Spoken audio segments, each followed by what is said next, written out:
Valovina and a good afternoon, ladies and gentlemen, or good evening, I should say. Can you hear me?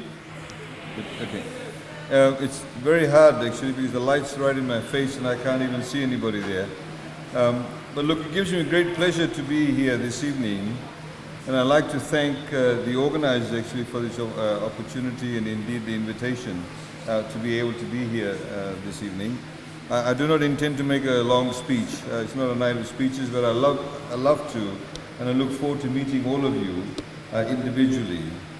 To be frank, this is the first time I've come to this part of Denarau. I've never been here before, and I'm very much surprised with the number of people that are here and the organization itself.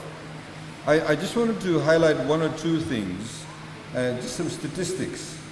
In fact, this morning, and one of the reasons I was slightly delayed, I was at the Fiji Corrections Services pass-out parade for about 64 odd cadets, most of them young people who joined the correction services as prison or what we call corrections wardens.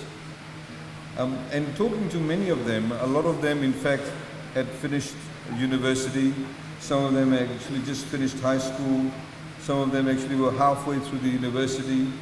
The Commission of Correction Services also has a program where people who have been ex-convicts are now becoming prison wardens also. And the reason why I tell this story is because in Fiji we used to have what we call a recidivism rate of about 50%. In other words, 50% of the people, out of 100 people, for example, who went to prison, 50% actually went back again. So a very high rate of recidivism.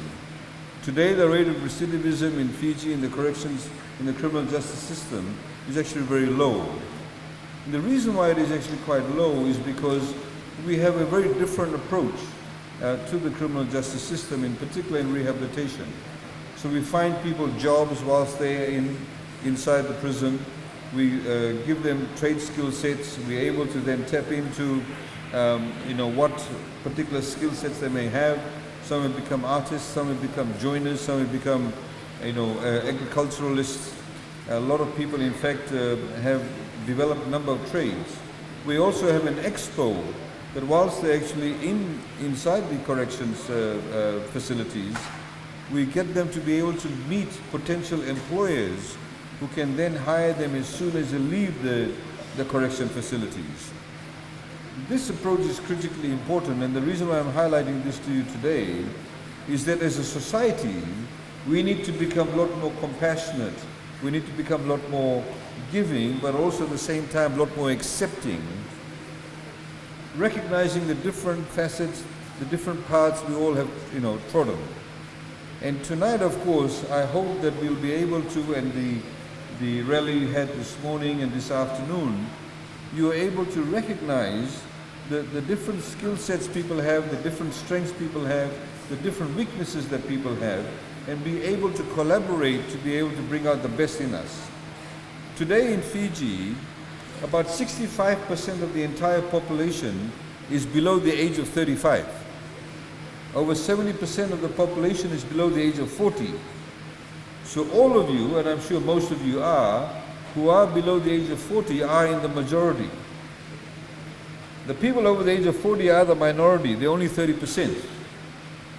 So the question that needs to be asked is that as a government, as a society, as various areas in Fiji, how responsive are we to the interests, to the demands, to the needs, to the future of those people who are below the age of 40. This is why it's critically important for us to be able to have these kind of interactions, to be able to hear each other. Sometimes there's obviously lack of understanding from perhaps the majority, and there's lack of understanding by the minority too. In this case, I'm talking about those below the age of 40 and those over the age of 40. So I think from that perspective, if we're able to understand what are our requirements, what are the challenges, then we'll be able to build a better society, not just overall as a nation, but also individually be able to improve the quality of people's lives. So ladies and gentlemen, that would be my main message to you.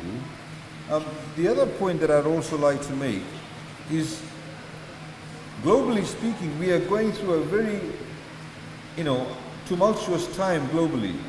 We have a war in Europe. Russia has invaded Ukraine.